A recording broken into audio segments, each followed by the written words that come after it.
I think that as we've evolved communications, like being like a little bit more digital, like being a little bit more on Slack and Teams, we are losing the art of an email. You would be shocked at what a very well-written email can get across. So I think that a lot of times people think about telling a story, think it has to be in a deck, or it has to be like, you're in a meeting and like, you have to see like these reactions live.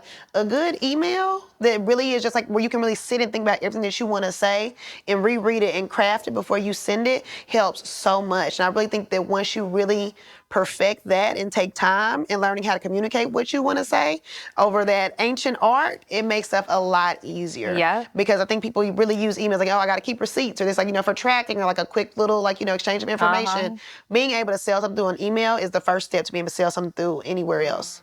Because I think it's too easy, like you mentioned earlier, to think like, oh, this has to be a beautiful deck and we have 5 words on this slide and 6 words on this slide. But being able to break up those chunks, because it's almost like an essay, what we were doing in school. Like, like it's really that same type of format. So thinking about how that looks and thinking about the way that you talk about stuff and like the words you want to use, the points you want to get across over email, easily translates when you try to talk about it and when you try to bring stuff up to folks. And that's for me personally.